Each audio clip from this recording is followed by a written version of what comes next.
आसाराम, राम रहीम, रामपाल और न जाने कितने साधु संत जेल की सलाखों के पीछे है कि नहीं।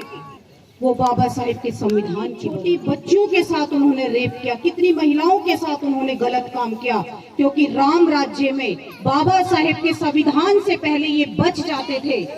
इनको कोई फर्क नहीं पड़ता था, चाहे ये किसी की हत्या भी कर दे, लेकिन बाबा साहेब का संविधान ये इजाजत नहीं देता कि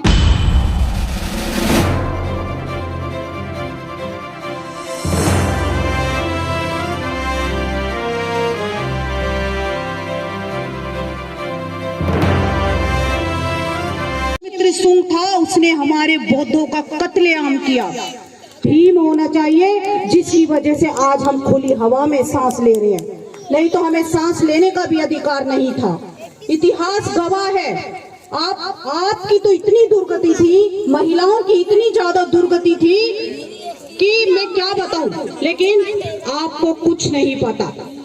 हमें क्या पता है होली कब आएगी, हमें क्या पता है दिवाली कब आएगा, ये सारी चीजों में है। क्योंकि एक साल में जितने त्योहार मनाते हैं और कितना पैसा एक साल में खर्च करते हैं, उतना पैसा तो हम अपने बच्चों की पढ़ाई पर भी नहीं करते। अभी मैं गांव के ये सारे बच्चों की शक्ल आप देख लीजिए, सारे बच्चों की शक्ल देख लीजिए और शहरों के बच्चों की शक्ल देख लीजिए। जमीन और आसमान का अंतर है, जमीन आसमान का अंतर है। क्योंकि हम अपने बच्चों को वो सारी चीजें नहीं दे पा रहे जो शहरों के बच्चों को मिल पा रही है। हमारे पास ना पैसा है, ना अच्छी एजुकेशन है, ना अच्छा माहौल हमारे पास है। आप देख लीजिए खुद, जमीन और आसमान का अंतर आप लोगों को मिलेगा। तो पाठ व्रत पूरे साल का आप लगा लीजिए कि कितना पैसा हम बर्बाद करते हैं। अरे इतना पैसा बचाकर अपने बच्चों के खाने पीने में भी लगा सकते हैं, लेकिन नहीं करेंगे हम, क्योंकि डर हमारे अंदर बैठा दिया गया है। वो डर आसानी से नहीं निकलने वाला। और वो डर निकलेगा कैसे? जब हम ज्योतिबा फूले को पढ़ेंगे, जब हम बाबा साहेब को पढ़ेंगे। क्योंकि जितने भी 99% लोग पूजा पाठ करते हैं वो डर की वजह से करते हैं। नहीं तो आजमा के देख लीजिए। अगर एक देखिए, आप हमेशा पूजा करते हो, मैं किसी को मना नहीं कर रही, आप एक दिन पूजा मत करिए, देखिए कि क्या होता है। कि भाई मैं तो साल के 365 दिन पूजा करती हूँ और आज नहीं करके देखती, तो ऐसा क्या होता है? कुछ भी नहीं होगा। इन ब्राह्मणों ने हमारे अंदर डर बैठा दिया है और वो डर आसानी से नहीं निकलने वाला। क्योंकि डर निकलने के लिए इस तरीके की सभाएं होनी चाहिए। क्योंकि आज जो आप बातें यहाँ पर सुन रहे हो, वो आपको कोई साधु संत मुल्ला मौलवी नहीं आएगा बताने के लिए। वो ये नहीं कहेगा कि आप अपने बच्चों को पढ़ाओ, वो कुछ नहीं कहेगा। वो सिर्फ आएगा, तुमसे मीठी मीठी बातें करेगा और तुमको मूर्ख बनाकर चला जाएगा, और जो तुम्हारी जेब में पैसा होगा वो भी लेकर चला जाएगा।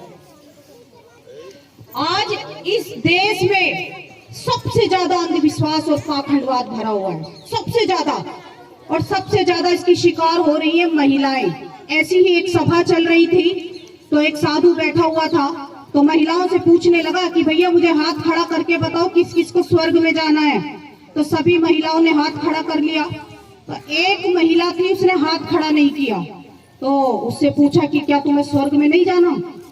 तो वो कहती है कि साधु संत से वो कहती है कि जिस दिन तुम जैसे साधु संत इस धरती पे से मर जाओगे, ये धरती खुद ब खुद स्वर्ग बन जाएगी।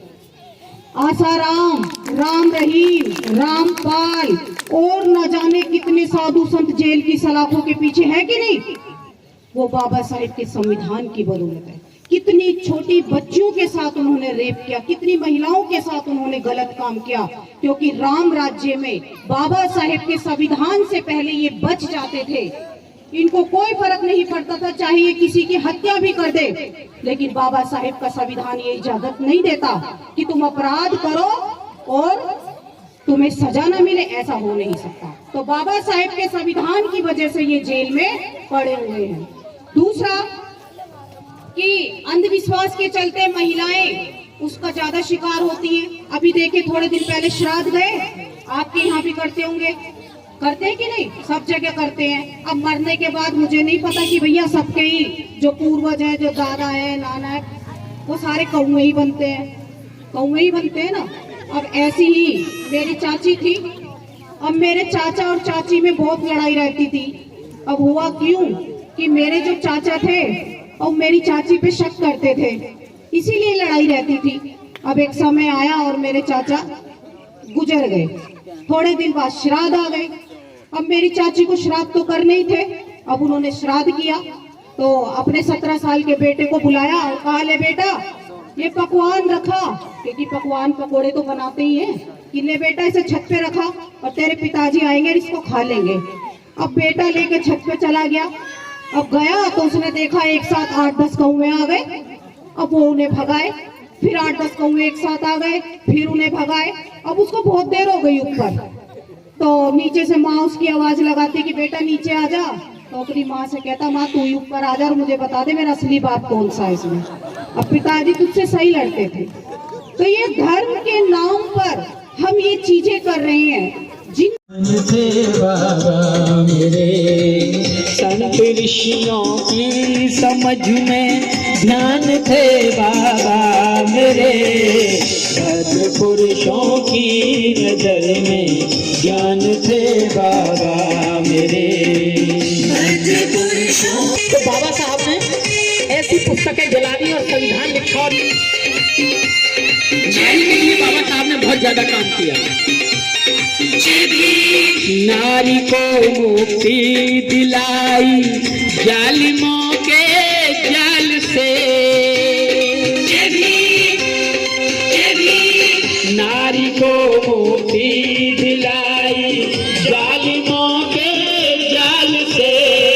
अब नारी को यहाँ, अब नारी को यहाँ वरदान थे बाबा मेरे, भद्र पुरुषों की नजर में ज्ञान थे बाबा मेरे। संत ऋषियों की समझ में ध्यान थे बाबा मेरे, भद्र पुरुषों की नजर में ज्ञान थे बाबा मेरे। भद्र पुरुषों की नजर में ज्ञान थे बाबा मेरे। और नारियों के लिए वरदान तो सही थे, एक नारी के लिए तो भगवान भी थे, एक नारी के लिए भगवान भी थे। उसका आदमी बोला मर जाऊंगा पर तुमको को अधिकार नहीं दूंगा। कस्तूरबा की मांग का सिंदूर ना मिटने दिया, कस्तूरबा की मांग का सिंदूर ना मिटने दिया। गांधी को जीवन दिया, गांधी को जीवन दिया, भगवान थे बाबा मेरे, भद्र पुरुषों की नजर में ज्ञान थे बाबा मेरे।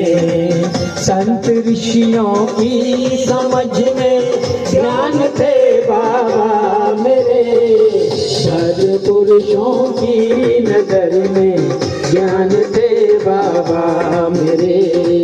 भद्र पुरुषों की नजर में ज्ञान थे बाबा मेरे। तो ऐसे बाबा साहब, और बाबा साहब कोई ऐसे नहीं बनता, बड़ी कुर्बानियां देनी पड़ती हैं, अडिग रहना पड़ता है किसी के सामने।